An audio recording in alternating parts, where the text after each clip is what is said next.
Bonjour à tous, bienvenue à cette conférence d'ouverture, cette 6e édition de Niort Numérique. Donc, on va vous parler, bien entendu, d'un des aspects de l'intelligence artificielle qui s'appelle le machine learning, avec Louis Dorard, qui est un des experts depuis plus d'une dizaine d'années, voire un peu plus, non ? Un peu moins, un peu plus. 10 ans, c'est ça. Ouais. Et donc, je vous invite bien sûr à bien écouter cette conférence, elle est intéressante. Pour présenter quand même Louis Dorard, il est le General Chair aussi de PAPIS, c'est une organisation en fait internationale qui évangélise un peu sur tous les aspects du machine learning. Donc il intervient notamment dans les conférences à Boston. La prochaine c'est en octobre à Boston. Il enseigne aussi à la London School le machine learning. Il a une forte expertise sur ce domaine, et en deep learning aussi. Et il intervient avec nous sur Kéré Intelligence, sur tous ces aspects-là. Donc je vais lui laisser la parole et je vous invite à bien écouter sa présentation. Merci. Merci Hugues. Merci aussi à Kéréon qui m'a invité à participer à cet événement, à ce très bel événement. Bravo aux organisateurs. Premier bravo parce que déjà ils ont pu réunir beaucoup de monde, c'est assez impressionnant. Et un deuxième bravo peut-être plus tard une fois que l'événement sera passé, mais déjà c'est déjà de très bon augure. Alors, il y avait un titre un petit peu plus long, je l'ai synthétisé. J'ai dit Machine Learning 2017 plus 1. Je vais essayer de revenir sur des choses qui m'ont marqué en 2017, de parler du futur, de ce qu'il y a à venir, ou des choses où je pense qu'il y a du travail à faire. Et j'ai souligné learning pour mettre l'accent sur cet aspect d'apprentissage dont je vais parler. Vous allez voir plein de produits, de solutions, soi-disant de machine learning, où en fait ce qu'on vous donne à utiliser, c'est des modèles déjà tout faits, des modèles qui ont déjà été appris. Et vous ne faites pas d'apprentissage sur vos propres données. Il y a plein de choses super utiles à faire déjà avec ce type de solution, ce type de modèle. Maintenant, quand on veut faire l'apprentissage soi-même, les choses sont un petit peu plus compliquées. Donc je vais parler du côté peut-être un peu moins évident de l'utilisation du machine learning. Pour préciser un petit peu quel va être mon focus, je vais déjà vous dire ce dont je ne vais pas vous parler. Je ne vais pas parler de véhicules autonomes, parce que mine de rien, je ne suis pas sûr que ça vous concerne tant que ça, à part comme en tant qu'utilisateur. Ou en tout cas, si ça vous concerne, ce sera peut-être pour plus tard, peut-être pas en 2018. Je ne vais pas parler de choses un peu exotiques comme ce système qui génère de la musique donc par une intelligence artificielle et qui diffuse cette musique donc, sur cet appareil qui s'appelle un Amazon Echo. Je ne suis même pas sûr qu'ils en vendent en France, mais vous avez probablement entendu parler des Amazon Echo, donc les assistants de Amazon. On peut lui dire de jouer de la musique, et la musique est composée par une intelligence artificielle. Il y a plein de choses un petit peu exotiques qui se font via le machine learning, mais je ne vais pas trop parler de ça. Alors, un autre truc qui a bien été relayé dans les médias, c'est ce système qui génère des visages humains, et à partir de rien, on lui donne des exemples, et après il est en capacité de générer de toutes pièces des visages donc, qui n'appartiennent à personne. Et ça a bien tourné dans les médias parce que c'est assez impressionnant à voir. Je ne vais pas parler de ça non plus. Ah, qui reconnaît ces deux personnages ? Enfin, vous pouvez lever la main, mais en fait, je ne vois rien, il y a tellement de lumière. Si, j'ai vu quelques mains liées, ouais. C'est une série qui s'appelle Silicon Valley, qui passe juste après Game of Thrones sur HBO aux États-Unis. Et ils se sont mis à parler de machine learning, je crois que c'était l'an dernier. Et en 2017, ils ont commencé à aller un petit peu plus dans le détail et à parler de classifiers. Donc c'est intéressant de voir que ça va un petit peu plus dans le détail. Je vais parler de classifiers. Ils ont même développé une application. Donc dans la série, ils parlent de cette application qui reconnaît la nourriture quand on pointe la caméra de son smartphone dessus. Et ils ont même créé l'application qui marche de temps en temps, mais bon, je l'ai téléchargée, je l'ai testée. Il y a des petits soucis. Moi, je la trouve marrante, cette image, parce que bon, déjà, on voit que le truc ne fonctionne pas du tout. Donc, c'est pas si simple que ça de faire du machine learning sur des données non structurées telles que images, vidéos, sons. Mais ce qui est marrant aussi sur cette image, c'est qu'on voit certaines problématiques, on commence à deviner certaines problématiques entre les données du monde réel avec lesquelles on est confronté. Donc là, cette image prise n'importe comment avec mon smartphone en conditions réelles, et les données sur lesquelles on entraîne nos systèmes intelligents, donc comme cette belle photo studio d'une mousse au chocolat, qui a rien à voir avec la photo que je prends. Et puis on peut voir aussi que ça marche pas vraiment, il n'a pas compris que là j'étais sur un mojito à moitié entamé.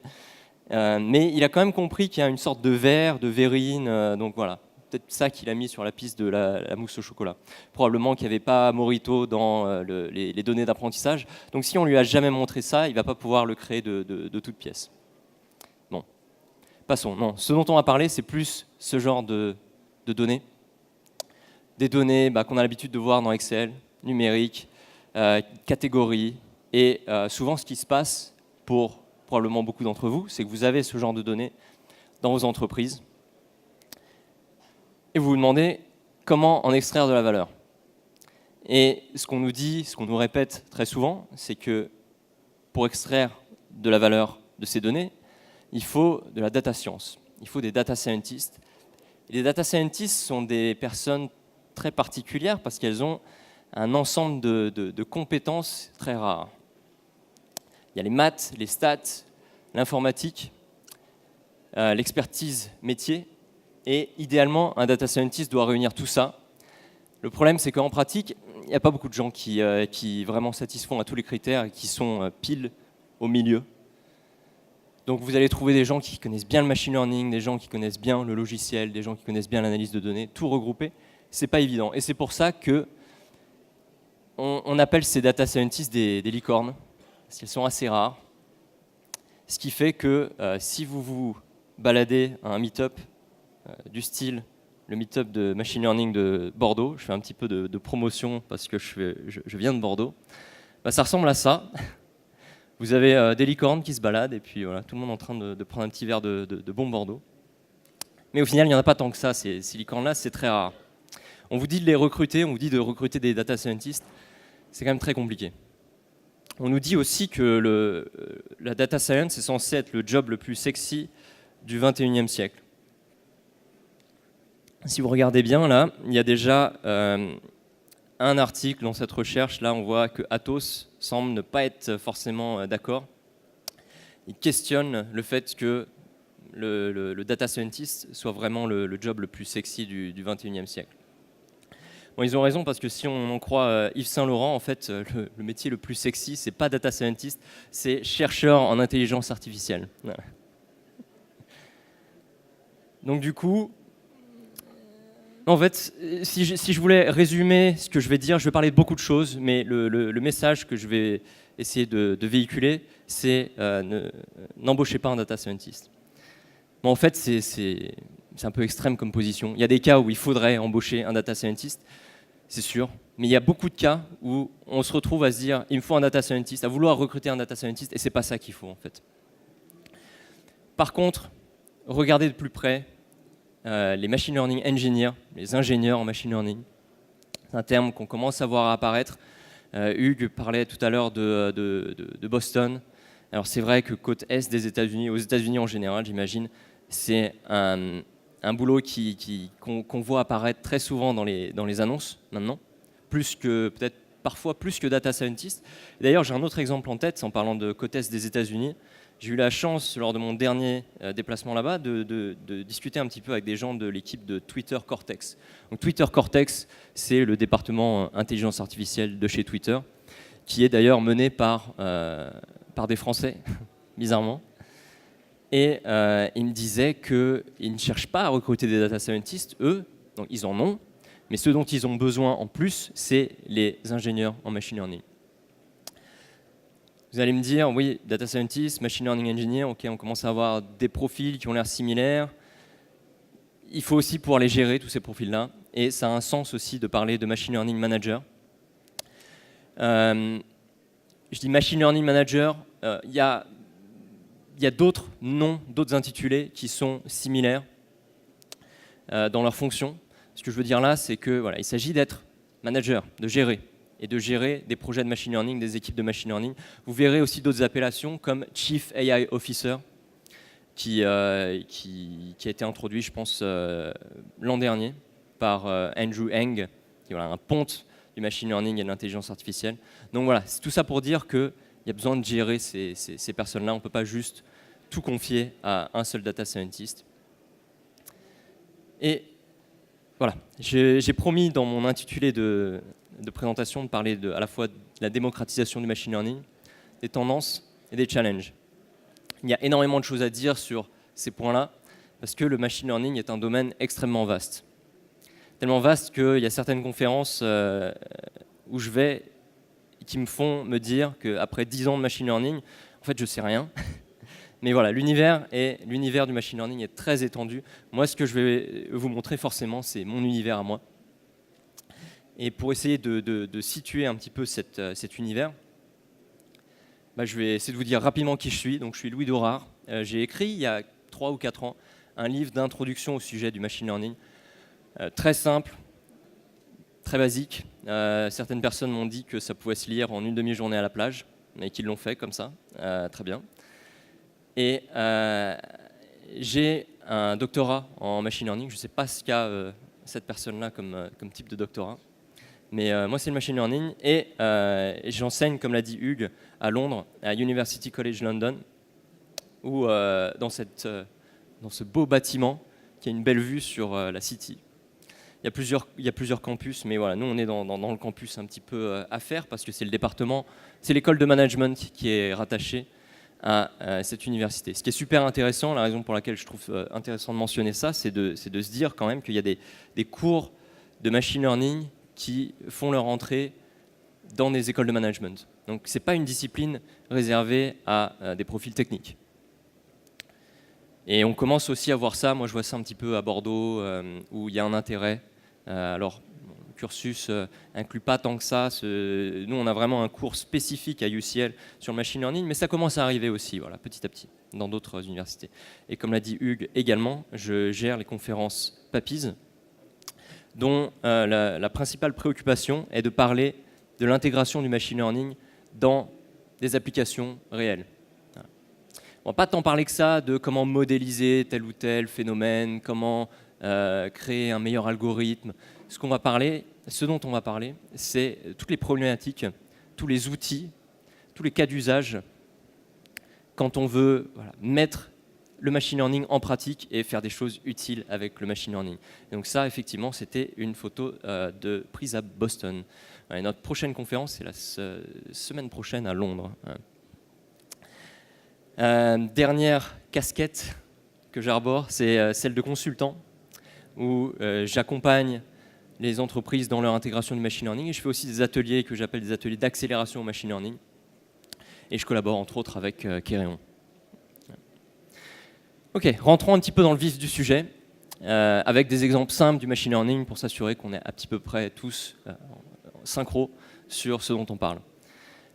Là, j'ai pris une capture d'écran d'un site immobilier aux États-Unis qui a une fonctionnalité un petit peu sympathique. Donc là, on est sur une annonce classique avec des photos, un descriptif, et il y a un prix, évidemment, qui apparaît en gros, 344 999. En dessous, vous ne le voyez peut-être pas vraiment, mais il y a une estimation de quelle devrait être la valeur de ce bien. Estimation qui provient d'un modèle prédictif, donc, qui a été entraîné via des algorithmes de machine learning sur des données passées, de transactions passées immobilières. Et donc là, ça nous dit que, je ne suis pas sûr que vous pouvez le voir, mais moi, il faut que je m'approche, 355 000. Donc voilà, la personne n'a pas trop sous-estimé ni surestimé son bien. Je ne sais pas si on a ça aussi en France sur Se Loger et compagnie, mais bon, la première fois que j'ai vu ce genre de fonctionnalité, c'était sur ce site Zillow, site américain. Et donc, comment ça fonctionne ? Au final, on a des données qu'on peut visualiser sous forme de tableau Excel, Peut-être qu'en fait, il y en a trop pour que ça rentre dans Excel, mais bon, en tout cas, on peut le conceptualiser comme ça, où il y a plusieurs lignes, plusieurs colonnes. Chaque ligne correspond à un bien immobilier, et chaque colonne correspond à un attribut de ce bien, une caractéristique, une façon de voir ce bien. On peut le voir selon son nombre de chambres, de salles de bain, sa surface, et au final, il y a un attribut en particulier qui nous intéresse, c'est la valeur du bien, le prix. Donc, un nombre. Et il se trouve qu'il y a des données, il y a des lignes où on a effectivement la valeur prix, probablement parce que la transaction a été effectuée, voilà, le bien a été vendu, bon, juste on observe à combien il a été vendu. Et d'autres lignes où le bien est encore sur le marché, donc on ne sait pas à combien il va être vendu, mais on aimerait bien savoir, on aimerait bien le prédire. Et c'est ça qu'on va pouvoir faire grâce au machine learning. On va pouvoir remplir les valeurs manquantes dans la dernière colonne. Voilà, une façon simple de voir le machine learning, c'est remplir des valeurs manquantes dans des tableaux de données. Bon, évidemment, là, il faut se fixer sur une colonne en particulier. On ne va pas pouvoir prédire tout d'un coup, remplir tout d'un coup.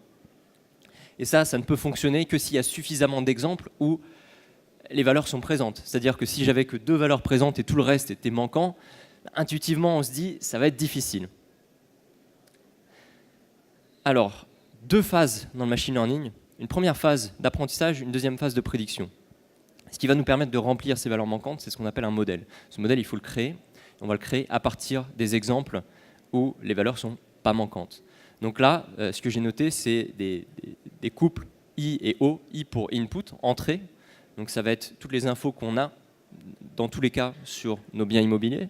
Et O, l'output, c'est ce qu'on cherche à prédire, ça va être la valeur de prix. Donc il faut qu'on ait des maisons, des exemples de maisons où on nous donne la réponse. Sur cette maison-là, on vous dit ça vaut 200 000, ça vaut 400 000. À partir du moment où vous avez cette base de données d'exemples, vous pouvez créer cet objet modèle. Je ne vais pas détailler à quoi ressemble un modèle, mais c'est un objet auquel on peut demander de faire des prédictions sur de nouvelles inputs. C'est-à-dire que si j'ai une nouvelle maison, je connais tout sur cette maison sauf son prix, je vais pouvoir la donner à mon modèle et le modèle va me donner une prédiction. Il va me dire combien vaudrait la maison. Assez simple, mais il faut bien garder en tête qu'il y a ces 2 phases, apprentissage et prédiction. Et ce qui est bien aussi avec ce diagramme très simple, c'est qu'il met en avant le fait que le modèle, il dépend quand même très fortement des données d'apprentissage. Donc si les données ne sont pas de bonne qualité, s'il en manque, s'il n'y en a pas suffisamment, on ne peut pas s'attendre à avoir un très bon modèle. Ok, autre exemple de machine learning que vous avez peut-être pu voir récemment si vous avez utilisé des applications telles que Uber Eats ou Deliveroo ou je ne sais pas quoi d'autre. Je ne sais même pas s'il doit y avoir ça à Niort. Ouais. En tout cas, voilà. Vous pouvez commander votre repas et on vous le livre et on vous donne une estimation du temps que ça va prendre pour vous livrer. Donc là, on voit qu'il y a 2 estimations. Il y a une première estimation dans la vue qui vous montre tous les restaurants qui vous livrent. Ils vous estiment à chaque fois le temps de livraison à l'instant T en utilisant toutes les variables contextuelles sur dans quel état est-ce qu'on est là au niveau de notre flotte de livreurs, au niveau de l'état du restaurant aussi. Et aussi, une fois que vous avez fait votre commande, ils vous donnent une autre estimation un petit peu plus fine de quand est-ce qu'elle va arriver. Ça utilise du machine learning. Et le système derrière ça, juste cette estimation, donc c'est juste une date, une heure, il est quand même assez compliqué. Alors, autre exemple mobile, toujours sur des problèmes qu'on appelle des problèmes de régression, où il s'agit de prédire une valeur numérique. Donc c'était le cas aussi avec l'immobilier. C'est une application qu'on a à Bordeaux sur nos vélos partagés, les V-Cube, Vélib pour les Parisiens, qui va prédire, étant donné une station de vélo, et tout un tas de variables contextuelles, comme la météo, le fait qu'il y ait un gros événement à proximité, toutes ces choses-là, on va vous dire, on prédit qu'il y aura tant de vélos disponibles dans 1 heure, 2 heures, 3 heures. Je crois que les prédictions sont faites jusqu'à 6 heures à l'avance. Et du coup, ça peut vous être utile pour vous dire où est-ce que vous pourrez prendre votre vélo quand la conférence sera finie et où est-ce que vous pourrez le déposer pour être sûr d'avoir un vélo dispo et d'avoir un emplacement dispo pour le laisser. Ce qui est intéressant aussi avec cet exemple, c'est qu'ils ont fait une deuxième version de l'application. La première version donnait juste une prédiction du nombre de vélos disponibles. Donc prédictions brutes. Ils ont fait une deuxième version où, en fait, les prédictions brutes ne sont pas exposées. Tout ce qu'on vous demande, c'est vous allez où et quand est-ce que vous partez. Et à partir de là, on va vous dire, il faut que vous preniez votre vélo à telle station et que vous le déposiez à telle autre station. Et donc on voit là sur cette photo, ma destination, c'est le point en bas à gauche, et la station est indiquée par cette bulle bleue. La station n'est pas exactement à côté de ma destination. Il y en avait une plus proche, mais il a décidé de m'envoyer à une qui était un petit peu plus éloignée parce que ça maximise les chances que je puisse déposer mon vélo. Donc voilà. Et là, évidemment, pour faire fonctionner cette application, il faut avoir accès aux prédictions de combien de vélos il y aura de disponibles. Tout ça, c'était des problèmes de régression. On a aussi des problèmes de classification, comme je vous le disais un peu plus tôt, où il s'agit de prédire une valeur parmi un nombre déjà fini et identifié à l'avance de valeurs possibles. L'exemple le plus simple étant la classification binaire, où il y a juste deux choses qu'on peut prédire, comme est-ce qu'une personne va rembourser son prêt à temps ou pas. Et c'est quelque chose qui se fait depuis un moment dans l'univers bancaire, mais il y a quand même quelques innovations là-dessus. C'est qu'il y a de nouveaux types de prêts, de nouveaux types de structures qui prêtent de l'argent, comme par exemple Kiva, qui va prêter de l'argent dans des pays en voie de développement pour financer des projets de monter une activité, que ce soit une activité plutôt agricole ou tout type d'activité. Donc voilà, des prêts à des entrepreneurs. Et donc première différence avec l'emprunt classique. Deuxième innovation, c'est que là, cet outil-là, ce qui me semble intéressant, c'est qu'il n'est pas à destination du banquier, mais il est à destination de la personne qui demande le prêt, de l'emprunteur. On va lui dire si ou pas il a des chances d'obtenir son prêt, et on va lui donner un outil où il va pouvoir changer certaines variables et voir à quel point, à quel moment il va pouvoir maximiser ses chances que son prêt soit accepté. Voilà. Donc il peut changer des caractéristiques de son projet pour maximiser ses chances d'avoir son prêt. Toujours la même idée, on a des exemples, c'est-à-dire qu'on sait que pour telle demande de prêt, donc une demande de prêt, il y a des infos sur le demandeur, mais aussi sur la nature du projet. Et on va savoir si est-ce que le prêt a été remboursé à temps ou pas. Donc il faut attendre échéance du prêt pour avoir cette réponse, mais quand on attend, on l'obtient. Et donc avec tous ces exemples-là, on va pouvoir créer un modèle qui, quand on a une nouvelle demande, va implicitement comparer aux demandes passées, voir ce qui s'est passé dans ces demandes passées, et du coup faire une prédiction en fonction de ça. Comment on crée ce modèle ? C'est une véritable problématique, et il y a même tout un sport autour de ça qui est représenté par ce site qui s'appelle Kaggle, un site de compétition de data science. Qu'est-ce que ça veut dire ? Ça veut dire qu'il y a des données qui sont mises à disposition du public, et ce qu'on demande au public, donc un public de data scientists, c'est de créer le meilleur modèle pour ces données. Donc les data scientists créent leur modèle, font des prédictions, on leur donne un dataset où il y a tout un tas de cas de figure, donc des demandes de prêt, il va falloir prédire qu'est-ce qui se passerait pour cette demande-là, pour celle-ci, pour celle-là. Le site a la réponse, le data scientist n'a pas la réponse, mais du coup, le data scientist envoie ses prédictions, et les prédictions sont comparées à la vérité, et on voit s'il avait raison souvent ou pas souvent. Et c'est comme ça que, on va dire, voilà, le meilleur modèle, c'est celui-là. Et donc, celui qui a créé le meilleur modèle empoche le pactole. Et ce qui est intéressant de voir, c'est que oui, ça demande beaucoup d'expertise, c'est difficile d'atteindre de très bons résultats, mais il y a des outils qui automatisent ce processus de créer le meilleur modèle étant donné un dataset. Alors j'ai pris l'exemple de DataRobot, il y en a plusieurs. DataRobot est représenté, il me semble, pendant cette conférence, donc vous pourrez avoir plus d'informations aujourd'hui sur le fonctionnement de l'outil. Mais voilà, il y a une recherche automatique qui est effectuée. Et ce qui est intéressant aussi de voir, notamment auprès de DataRobot, c'est qu'ils ont embauché des gens qui étaient les meilleurs sur Kaggle pour implémenter certaines de leurs techniques. Comme je disais, DataRobot n'est pas le seul outil qui permet de faire ça. Il y en a un autre que j'aime bien qui s'appelle BigML, qui a une version gratuite. Donc si vous voulez, ce soir, vous pouvez vous inscrire c'est bigml.com et vous pouvez lancer votre apprentissage de modèle.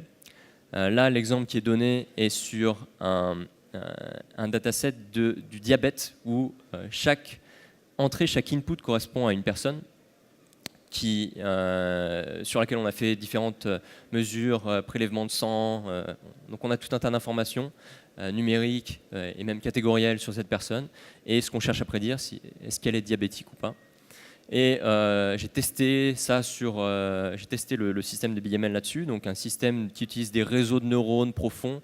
Mais je ne suis pas du tout rentré là pour cet exemple-là dans le détail de configuration du réseau de neurones. Juste, j'ai appliqué l'optimisation automatique, telle que c'est indiqué ici. Ça donne de très bons résultats.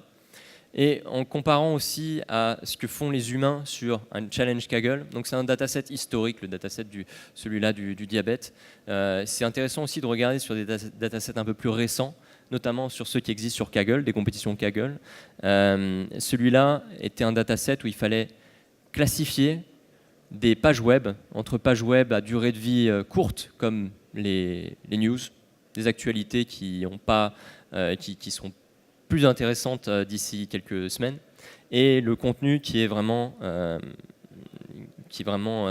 pérenne, qui va rester toujours intéressant. Donc voilà, ce site qui s'appelle StumbleUpon avait besoin de faire ce genre de classification pour pouvoir recommander du contenu aux gens, et évidemment il ne veut pas recommander du contenu qui n'est plus d'actualité. Donc il a besoin de pouvoir automatiquement classifier une page web entre éphémère et pas éphémère. Donc sur ce challenge-là, les résultats que j'ai obtenus via ce BigML sont un score qui était entre 0 et 1, et donc là de 0,85 et des brouettes, ce qui nous place en position 388 à peu près, sur 625 data scientists qui se sont frottés à cette compétition. Donc c'est assez intéressant de voir qu'on n'est pas dans les premiers, mais on bat quand même beaucoup de monde avec ces techniques automatisées. Comment ça fonctionne? Pour ceux que ça intéresse, alors on appelle ça souvent l'auto-ML, l'automatisation du machine learning. Il y a une partie de force brute où on va essayer tout un tas d'algorithmes différents, avec tout un tas de paramètres différents, et on voit ce qui fonctionne le mieux.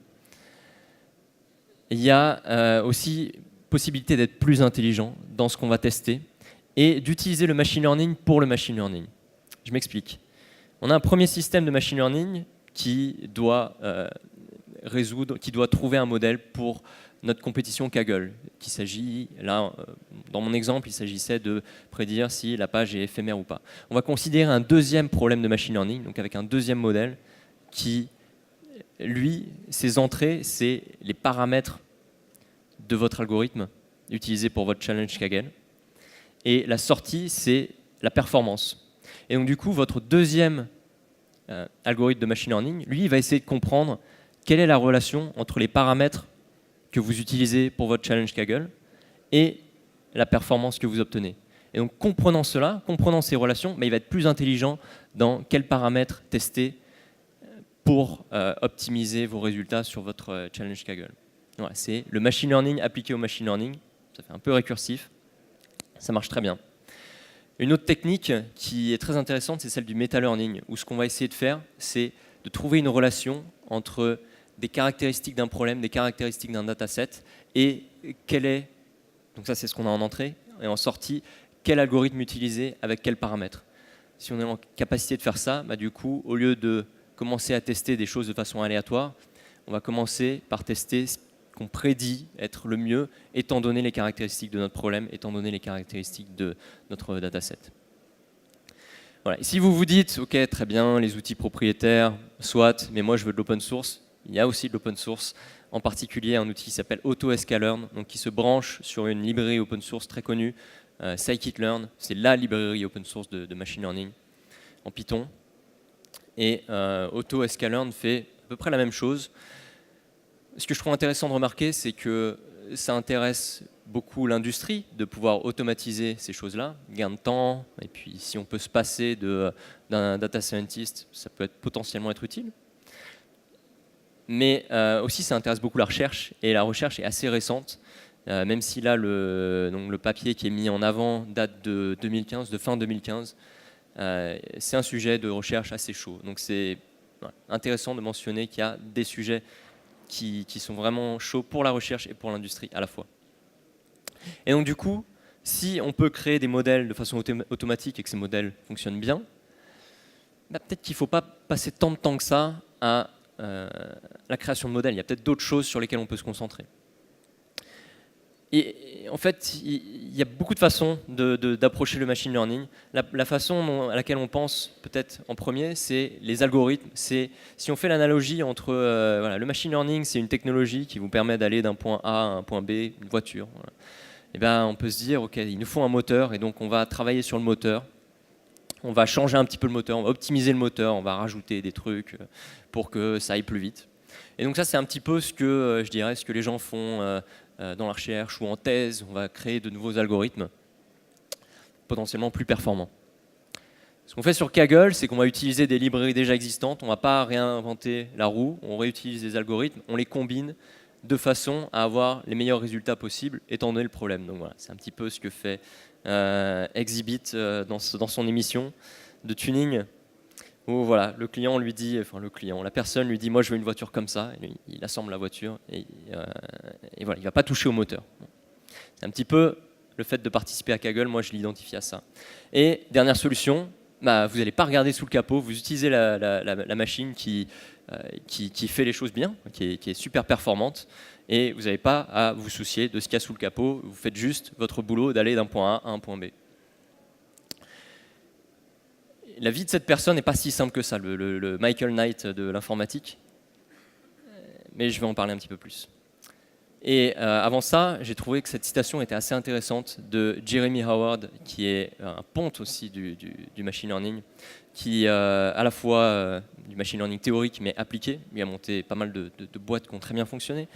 Et selon son expérience de créer des produits qui utilisent du machine learning, il m'a dit que son expérience pratique, c'est très bien d'avoir du prédictif qui fonctionne bien. On en a besoin, évidemment, c'est important, mais vu la complexité des systèmes déployés en vrai, ça disparaît dans la plomberie de tout le système. Voilà. Un autre, bon, c'est pas une citation, mais une autre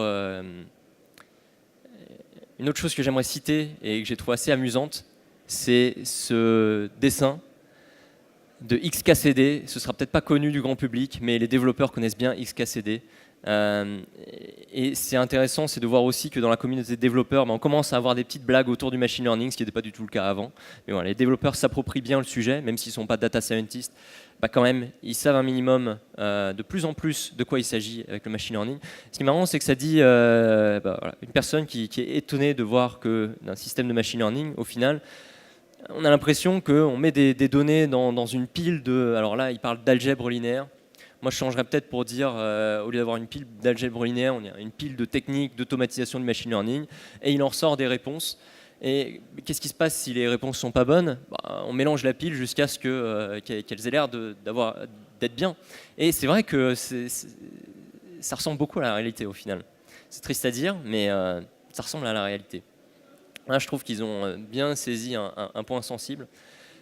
Et j'aimerais commenter sur 2 points à ce sujet-là. Le fait que les réponses sont mauvaises. Du coup, en fait, si on se dit, OK, on a tout un attirail pour faire du machine learning, et on n'a pas à se soucier de comment il fonctionne, tout ce qu'on peut faire, c'est mélanger, et puis ça change, et voilà. On obtient peut-être des meilleurs résultats. En fait, on se dit, OK, le premier truc auquel il faut penser, c'est de pouvoir mesurer que les réponses sont mauvaises. Donc peut-être que la première problématique à voir, c'est pas celle de créer un modèle, mais c'est de savoir comment on va l'évaluer, comment on va savoir que ce modèle est bon ou pas bon. Avant d'optimiser quelque chose, il faut pouvoir mesurer la performance de cette chose, sinon ça n'a aucun sens de chercher à optimiser quoi que ce soit. Et il se trouve qu'il y a plein de mesures de performance possibles pour le machine learning. Et donc là, j'ai illustré avec, alors on a 3 algorithmes, chacun sur une ligne, qui sont comparés. Et chaque colonne correspond à une mesure de performance. Donc quand c'est vert, c'est que c'est bien, quand c'est rouge, c'est que c'est pas bien. Et donc on se rend compte que si jamais on se dit, OK, log loss, c'est le truc le plus intéressant pour mon problème, sans entrer dans les détails de ce que veulent dire ces mesures, mais je vais choisir cet algorithme qui s'appelle régression logistique. Et si je me dis non, log loss, ça correspond à rien dans mon problème, ce qui est plus pertinent, c'est AUC, bah, je vais choisir random forest. Donc, voilà. Il faut quand même être bien au fait de quelles sont les caractéristiques de ces mesures de performance et de savoir les interpréter et de comprendre qu'est-ce qui a un sens ou pas dans son domaine, parce que voilà, le choix de l'algorithme va être complètement différent. Il y a d'autres paramètres qui peuvent rentrer en jeu, et ce qui peut être intéressant, c'est de pouvoir visualiser comment, quand on change certains paramètres, comment la performance évolue. Et là, on voit qu'il y en a qui montent, il y en a qui descendent. Donc voilà, encore une fois, il faut bien être au fait de qu'est-ce qui a un sens pour notre domaine d'application. Et on pouvait se dire, bah lui, sa vie est plutôt facile, hein, il a juste à conduire, appuyer sur la pédale, tourner le volant. Mais au final, quand on regarde de plus près, il y a quand même beaucoup d'informations qui sont affichées sur son tableau de bord et beaucoup de boutons. Donc, sa vie n'est pas si facile que ça, et j'apparenterai ça à ce qu'on vient de voir. Alors, pour info, ces captures d'écran viennent d'un outil qui s'appelle Dataiku, qui permet de visualiser voilà, la performance, entre autres, hein, qui permet de faire plein de choses, mais on peut visualiser la performance de ces modèles. Ce qui est intéressant, c'est que tout est graphique, il y a une interface graphique, on n'a pas besoin de coder. Et il y a d'autres outils, il y a plein d'autres outils comme ça, mais même si vous vous dites, ok, moi je ne peux pas utiliser ces outils-là parce que contrainte X ou Y, je veux mon outil maison, les gens aussi développent leurs outils maison qui ressemblent à ces outils propriétaires. C'est le cas, entre autres, de Uber. Je vous donnais l'exemple d'Uber un petit peu plus tôt. Ils ont créé leur propre outil de machine learning as a service où à la fois des data scientists vont pouvoir se l'approprier, mais aussi des gens qui n'ont pas de compétences techniques, des experts métiers vont pouvoir utiliser l'outil de machine learning as a service. Et ça, pour eux, c'était très important. Donc voilà, ils ont fait l'effort de créer leur propre version interne de ce qui existe aussi dans différents logiciels propriétaires. Voilà, toujours sur le sujet des métriques de performance, les métriques qu'on rapporte la plupart du temps sont des agrégés. Vous allez comparer par exemple combien de fois est-ce que la prédiction était la même que vous avez prédit que le prêt n'allait pas être remboursé et que vous avez bien prédit ça. Vous allez comparer la valeur de la maison telle que votre modèle la voit avec sa vraie valeur. Vous allez faire une différence et après vous allez moyenner tout ça pour avoir juste une seule valeur qui vous dit est-ce que c'est bien ou est-ce que c'est pas bien. Il faut quand même faire attention à ce genre de choses-là, à toutes ces mesures agrégées, parce que ça vous cache beaucoup de choses. Ça vous cache le fait qu'il y a peut-être des limites sur l'erreur maximale que vous pouvez tolérer. Imaginons qu'en fait on fait des prédictions de prix immobilier pour pouvoir investir, pour pouvoir identifier quelles sont les bonnes affaires à faire. Ben, du coup, si je me plante de trop, je vais peut-être faire un investissement dans ce que je pensais être une bonne affaire, mais qui n'est pas une bonne affaire, et je vais perdre des sous, et je n'ai pas une trésorerie infinie. Donc en fait, il y a une erreur maximale que je peux tolérer, indépendamment de quelle est l'erreur moyenne de mon modèle. Il faut que je m'assure qu'il ne fait pas une erreur, des erreurs individuelles de plus de temps. Un autre truc important à regarder, c'est les faux positifs et faux négatifs. Les faux positifs et faux négatifs, un positif, c'est, on va prendre un exemple dans le médical, on diagnostique que vous avez une certaine maladie. Voilà. On dit que c'est un positif, même si ce n'est pas très positif d'avoir une maladie, mais bon, c'est la terminologie. Un négatif, donc, c'est vous n'avez pas la maladie. Faux positif, c'est qu'on a pensé que vous aviez cette maladie, on vous a diagnostiqué comme ayant cette maladie, mais on s'est trompé. Un faux négatif, c'est on a pensé que vous n'aviez pas la maladie, mais en fait on s'est trompé. Donc vous êtes malade, mais on pense que vous n'êtes pas malade. Donc c'est embêtant ces choses-là parce que il y a un des cas où vous vous retrouvez à suivre un traitement alors que vous n'aviez pas besoin de le suivre, donc vous avez tous les effets secondaires alors qu'il n'y avait pas besoin. Et l'autre cas de figure, c'est que vous suivez aucun traitement et vous pouvez peut-être potentiellement mourir de cette maladie. Il y a des systèmes en place qui font des diagnostics, qui ont certains taux d'erreur. Mais si vous voulez proposer une amélioration sur ces systèmes-là, il faut vous assurer que l'amélioration est à la fois sur le nombre de faux positifs et sur le nombre de faux négatifs. Donc il faut bien regarder la nature des erreurs et pas voir l'amélioration globale, mais regarder l'amélioration sur chacun des cas, est-ce qu'elle est présente. C'est-à-dire qu'on ne veut pas avoir moins de faux positifs pour avoir tout d'un coup plus de faux négatifs, plus de gens qui meurent ou que sais-je, non, c'est pas bien. Voilà, regarder la nature des erreurs. En fait, regarder la nature des erreurs, c'est inspecter les points, les données sur lesquelles on a demandé des prédictions et le modèle s'est trompé, et là où il s'est trompé le plus, et regarder à la main de quoi il s'agit, quel était l'objet derrière sur lequel j'ai fait une prédiction, sur lequel je me suis trompé, essayer de comprendre ce qui se passe. Est-ce que le modèle il était confiant pourtant de sa prédiction ou pas confiant? Ah bah s'il n'était pas confiant, ok, au moins on sait qu'il y a un indice de confiance et qu'on peut se fier à ça. Essayer d'interpréter un maximum les choses. Et donc voilà, pour moi ça intervient avant de se dire est-ce que je vais regarder, quel est l'algorithme que je vais utiliser. Donc je pense qu'il faut utiliser ce qui existe, les systèmes automatisés et regarder très rapidement comment est-ce qu'ils se comportent pour se poser ces questions qui sont importantes le plus tôt possible. Dernier point, c'est est-ce que le modèle triche? Il se peut que vous ayez des très bonnes mesures de performance agrégées, mais que votre modèle a trouvé un moyen de tricher, et ça, vous ne le verrez pas si vous regardez juste les mesures de performance agrégées. J'ai une illustration pour ça, qui est assez rigolote, mais qui n'apparaît pas. Ah, voilà. Je pense que voilà, ce que je voulais dire avec ce slide-là, c'est qu'il y a toujours, pour revenir sur sur ce dessin, il parle, cet individu, du fait que les réponses ont l'air d'être bonnes. Donc il n'y a pas juste le fait de quantifier si elles sont bonnes ou pas, mais il y a le fait de regarder si ça a l'air de faire du sens ou pas. Donc sur l'air qu'ont les réponses. Bon. Est-ce que, étant donné un modèle, vous devriez lui faire confiance? Prenons un exemple. Vous avez une image d'un animal, et imaginons qu'on a des images de chiens et de loups, et il faut pouvoir détecter s'il s'agit d'un chien ou s'il s'agit d'un loup. Et là, vous demandez à votre modèle, de quoi s'agit-il? Votre modèle vous dit, c'est un loup et j'en suis 100% sûr. Là, vous vous dites, ok, mon modèle il fonctionne super bien. Mais si vous regardez un petit peu plus à la loupe et que vous regardez quelle est l'explication derrière cette prédiction, vous vous rendez compte que les pixels qui ont été utilisés pour faire la prédiction sont ceux-ci, c'est-à-dire des pixels de neige. Donc en fait, votre modèle a réussi à trouver un moyen de tricher, c'est-à-dire qu'au lieu de détecter entre chien et loup, vous avez créé un détecteur de neige. Il se trouve que tous les loups que vous aviez dans vos données étaient dans des environnements neigeux et les chiens non. Donc voilà, là le modèle, les réponses n'ont pas l'air bonnes.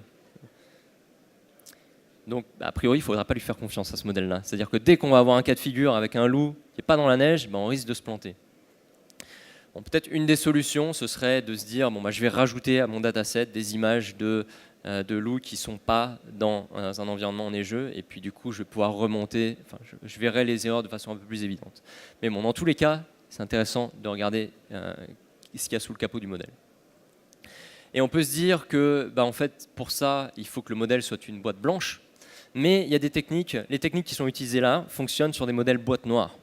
C'est ça qui est super intéressant, c'est des travaux de recherche qui datent de 2016 et de 2017, sur l'interprétation des modèles boîte noire. Donc même un modèle boîte noire, contrairement à ce qu'on pouvait croire, ça s'interprète. Ça c'est l'équivalent un petit peu, pour des données telles que je parlais, des données Excel, des données numériques, catégorielles, on a l'équivalent de voir quels sont les facteurs qui ont contribué à la prédiction. Donc là du coup ce n'est pas des pixels, mais ça va être ce qu'on appelle ces attributs, ces features, c'est le nom anglais qui est très souvent utilisé. Donc, par exemple, dans le cadre de l'immobilier, on va se rendre compte que c'est le nombre de chambres ou la surface qui va être beaucoup utilisé. Et là, ce qui est représenté, c'est sur un problème d'attrition des employés. Il s'agit de prédire quels sont vos employés qui risquent de vous quitter pour raison X ou Y. Et c'est un problème très intéressant pour les ressources humaines, évidemment. Et donc là, il y a différents cas de figure. Il y a 4 cas de figure qui ont été examinés d'un peu plus près. On a voulu savoir sur quoi le modèle s'est basé pour faire sa prédiction. Et donc, il y a, entre autres, en fonction des cas, il y a différentes features, différents attributs des personnes qui sont utilisés. Et soit cet attribut contribue à la prédiction, soit il supporte la prédiction, soit il la contredit. C'est pour ça qu'il y a du rouge et du vert. Mais on a des choses comme, alors c'est peut-être dur à voir pour vous, mais le nombre de fois qu'il a fait des formations, sa satisfaction, est-ce que c'est un homme ou une femme? Apparemment, ça c'est utile. Son âge, plusieurs choses. Son type de travail, tout un tas d'informations. Et donc ça vous permet de comprendre pourquoi le modèle a fait tel ou tel, sur quoi il s'est basé pour faire telle ou telle prédiction. Une autre technique qui est assez différente, mais toujours pour interpréter les choses, est très intéressante et très visuelle quand on l'illustre sur des problèmes d'imagerie, et celle qui s'appelle des fonctions d'influence. Alors ça, sans rentrer dans c'est quoi une fonction d'influence, on va pas faire de maths, c'est le meilleur article à la conférence ICML, International Conference on Machine Learning, de 2017. Donc voilà, quand même un gros truc, quoi.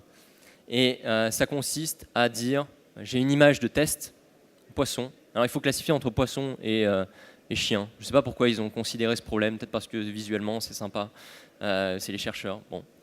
Alors on a un poisson, et il faut dire est-ce que c'est un poisson ou un chien. Bon, évidemment, le modèle nous dit c'est un poisson. On peut avoir d'autres façons d'interpréter d'où vient la prédiction. Et là, ces fonctions d'influence, ce qu'elles font, c'est qu'elles permettent d'identifier dans notre ensemble d'exemples quels étaient les 2 exemples de poissons qui ont aidé le plus notre modèle à comprendre qu'il s'agissait d'un poisson. Donc là, on voit des trucs qui ont l'air d'être des choses aquatiques, on va dire. Il nous donne aussi quelle est l'image de l'autre classe, donc du chien, qui lui permet le plus de comprendre que ce n'est pas un chien. C'est intéressant.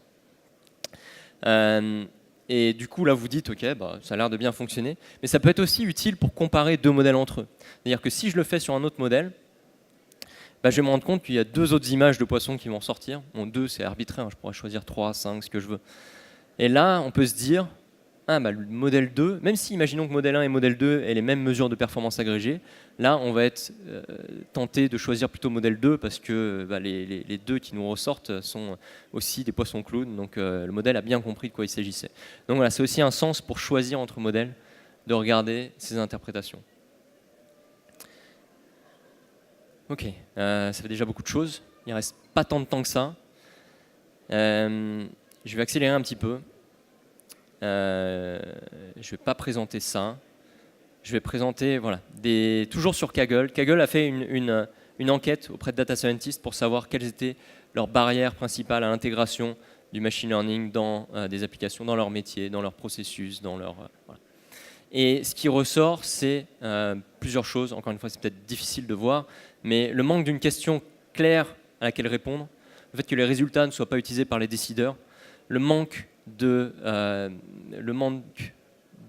le manque d'avis des experts métiers, et la difficulté à intégrer ce qui a été le résultat du machine learning dans des décisions qui vont impacter des choses. Parce que le machine learning nous fait des prédictions, les prédictions en elles-mêmes, c'est juste des informations. Il faut pouvoir se baser sur ces informations pour faire des décisions utiles. Et je pense que tous ces problèmes viennent d'un problème source qui est celui de bien formuler son problème de machine learning. Et voilà, comme le dit Einstein, la citation complète, je pense que c'était la formulation d'un problème est souvent plus essentielle que sa solution, qui est souvent juste une histoire de mathématiques et une histoire technique. Enfin, bon, la façon dont il le formule, il diminue l'importance des mathématiques et des sciences, ce que je trouve assez intéressant pour Einstein.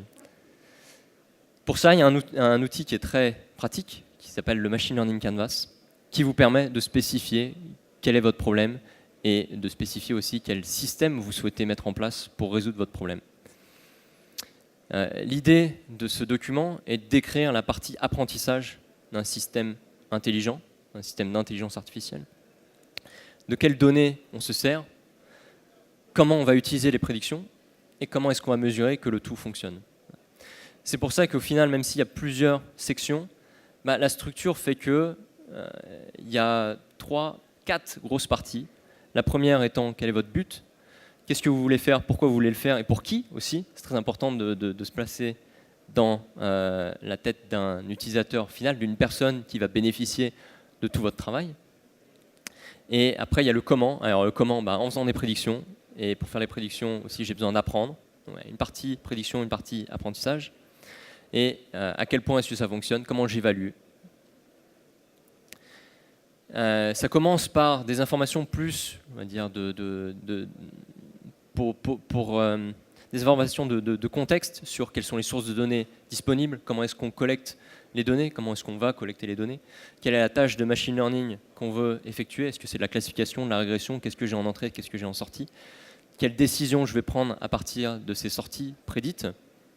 Et une fois qu'on a déjà posé ces bases-là, on peut aller un petit peu plus donc dans le bas de ce document sur des aspects un peu plus spécifiques sur quand est-ce que je vais devoir faire des prédictions, combien de temps j'ai pour faire ça, quel volume de prédictions je vais devoir faire, pour mes modèles? Est-ce que je vais devoir réapprendre mes modèles fréquemment ou pas? Combien de temps j'ai pour faire ça?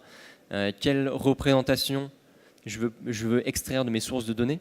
Les sources de données, c'est des sources de données brutes, mais souvent, les représentations que je veux, qui m'intéressent, c'est des agrégés de ces données brutes, comme par exemple, quel est le temps moyen de préparation des repas de tel restaurant dans le cas de figure Uber Eats,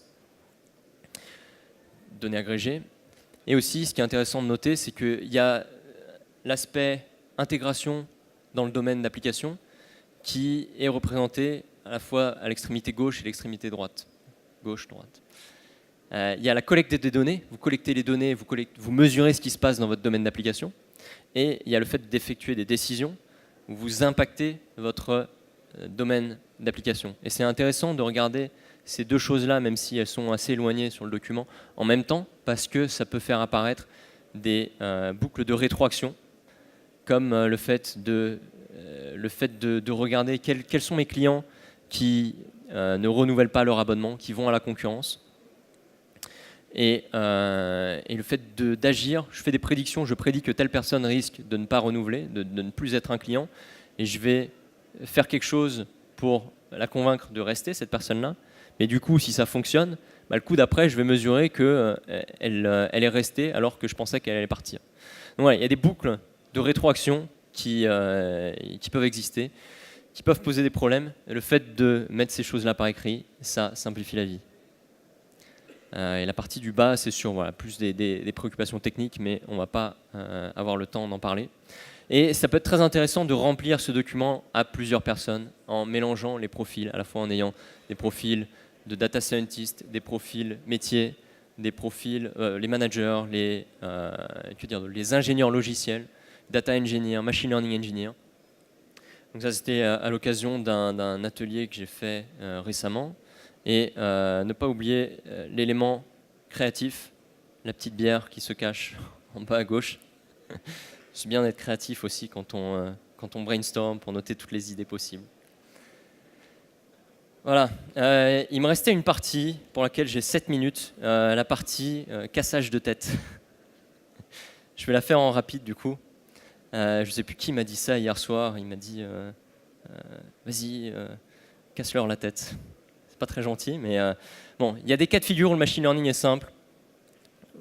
On a bien identifié quelles étaient pour différents types d'applications les problématiques et on a pu trouver des solutions qui répondent à ces problématiques. Mais il y a aussi beaucoup de cas de figure où on vous parle de la difficulté d'application du machine learning, mais on vous parle des mauvaises choses en fait. Et ce que je vais essayer de faire donc du coup en 7 minutes ou 5 minutes on va dire, c'est donc là sur cette courbe du Gartner là, qui vous dit les niveaux d'anticipation sur les différentes technologies. On voit que le machine learning est tout en haut avec le deep learning. La bonne nouvelle, c'est que ça ne peut pas aller plus haut en termes de buzz. L'autre bonne nouvelle, c'est qu'on va faire en accéléré cette partie-là, donc la partie désillusion.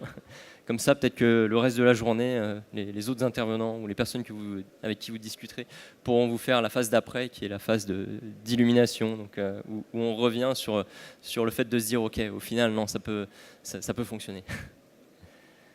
Premier challenge, c'est le fait d'utiliser l'expertise métier. C'est difficile parce que les experts métiers ne sont pas des programmeurs, mais on a besoin qu'ils puissent interagir avec du logiciel. Notre système qui intègre du machine learning, c'est du logiciel. Et donc du coup, pour ça, les gens créent, c'est une grosse tendance, enfin, c'est une tendance que je vois arriver en tout cas, c'est les DSL, les Domain Specific Languages. Il faut des ingénieurs logiciels pour créer ces langages, mais voilà, une fois qu'on arrive à établir ces langages-là, on va pouvoir faire en sorte que les experts métiers puissent indiquer ce qui est important de regarder pour faire des prédictions. Par exemple, je prenais l'exemple de regarder le nombre le délai de fabrication des repas moyens pour un restaurant lambda sur une journée ou les 7 dernières journées ou que sais-je. Mais il faut que ça puisse être exprimé simplement par un expert métier pour qu'il puisse tester des idées et pour qu'il puisse aiguiller la création du modèle sur les bons attributs à considérer. Et au final, c'est le fait de considérer les bons attributs qui donne un avantage plus que le fait d'utiliser des algorithmes soi-disant avancés. Le vrai avantage, il est au niveau des données qu'on fournit à l'algorithme. pas tant que ça au niveau de l'algorithme en pratique. Et c'est aussi utile que les experts métiers puissent inspecter les modèles, donc pour comprendre si le modèle est raisonnable ou pas. Deuxième challenge, éviter les biais, sachant que les biais sont partout. C'est dur. Imaginons qu'on cherche à prédire si quelqu'un va rembourser son prêt ou pas. Soit on peut se dire, nos données d'apprentissage, c'est juste regarder ce qu'ont fait les banquiers par le passé, les agents. Est-ce qu'ils ont dit, OK, ce prêt-là, on l'accorde ou on ne l'accorde pas. Du coup, si on fait ça, si on prend ça comme données d'apprentissage, on va avoir les mêmes biais que les agents. Et si on avait une personne je prends l'exemple le plus extrême, une personne qui était raciste, si du coup elle défavorisait toute une classe d'individus et leur permettait pas d'accéder aux prêts, et qu'on apprend sur ce qu'elle a fait, du coup notre système aussi va être raciste. Bon. Autre biais qui peut être un peu plus difficile à réaliser, c'est si on se dit, OK, on va regarder de façon objective quels sont les prêts qui ont effectivement été remboursés ou pas, ces données-là, elles sont aussi biaisées parce que les prêts qu'on peut regarder, ne correspondent que aux demandes qui ont été acceptées en amont. On ne sait pas ce qui se passe des demandes qui ont été refusées en amont. C'est-à-dire on a peut-être refusé des demandes de prêts qui, en fait, auraient été parfaitement remboursées. Donc du coup, idéalement, si on ne voudrait pas avoir de biais, il faudrait, pendant un certain temps, accepter toutes les demandes de prêt et voir ce qui se passe. Évidemment, ça a un coût. C'est peut-être un peu extrême, mais le point à retenir, c'est que éviter les biais, ça a un coût. Autre challenge, expliquer les prédictions. J'en ai déjà parlé, je crois que je vais aller un peu plus vite là-dessus. Ah si, intéressant. Qui a entendu parler de la RGPD, j'essaie de le remettre en français, RGPD. Ouais, quand même un minimum de personnes. Okay. Il y a des fois, je suis surpris, j'ai peur quand je vois que les gens ne sont pas du tout au courant, mais non, c'est bien de voir qu'il y a quand même une majorité de gens qui sont au sujet des choses. La RGPD, une des provisions là-dedans, c'est de fournir un droit à l'explication. C'est-à-dire, si vous effectuez des décisions impactantes pour votre client, votre utilisateur, il faut pouvoir expliquer d'où viennent ces décisions. Et donc ça, c'est l'une des provisions de la RGPD. Il y en a plusieurs, mais au final, la RGPD impacte tout le processus de machine learning, toute la pipeline de machine learning. Donc explication, mais explication en termes simples. C'est-à-dire qu'au final, il faut pouvoir expliquer à n'importe qui. Et aussi, donc c'est important si vous faites pour des décisions impactantes en particulier, comme le fait de rejeter votre demande de prêt, le fait de donner un certain prix à votre police d'assurance, le fait d'accepter ou pas votre demande d'intégrer telle ou telle école, ou pour vous, pour vos enfants. Donc c'est quand même des décisions assez impactantes. Il faut pouvoir les justifier. Les justifier soit via les techniques que j'exhibais avant, mais aussi une façon simple de justifier, d'expliquer d'où viennent les choses, c'est de dire voilà, quel est le processus qu'on avait de collecte de données, de création du modèle, voilà comment on a créé notre modèle, à partir de quelles données, avec quels paramètres on l'a créé. Donc il faut quand même avoir une certaine traçabilité de tout ce que vous faites, ce qui n'est pas évident à construire de toutes pièces. Alors heureusement, il y a des produits qui intègre tout ça, donc c'est gratuit. Une fois que vous avez acheté le produit, toutes ces fonctionnalités, elles sont là d'office. Mais il faut pouvoir avoir cette traçabilité et ce suivi qui est utile en termes d'audit pour pouvoir reproduire la prédiction à partir de tous les éléments qui ont été utiles à cette prédiction. J'avance sur la protection des données. Les gens sont de plus en plus sensibles à l'utilisation des données qui sont faites, l'utilisation de leurs données personnelles, surtout que le machine learning devient de plus en plus personnel en s'intégrant à des appareils comme le smartphone ou la smartwatch. Et du coup, pour ça, ça peut être difficile en fait, de répondre à toutes les contraintes de protection des données à la fois de la part des utilisateurs, mais aussi à la fois de la part de la RGPD. Donc il y a une technique qui s'appelle la differential privacy, qui est utilisée par Apple notamment, un peu complexe, je ne vais pas m'étendre là-dessus. Je vais plutôt... la deuxième technique, c'est de faire du machine learning juste sur l'appareil de l'utilisateur et de jamais envoyer de données. Donc là, du coup, vous êtes tranquille, vu que vous ne traitez jamais les données de votre utilisateur. Ce qui est dommage, c'est que son modèle lui est propre, mais vous ne pouvez pas partager de savoir entre les utilisateurs. Alors, il y a une autre technique qui est très intéressante, et celle-là, j'aimerais quand même la montrer en 2 secondes. C'est l'apprentissage fédéré, Federated Learning, où vous avez un utilisateur qui fait des actions sur son téléphone, sur son appareil.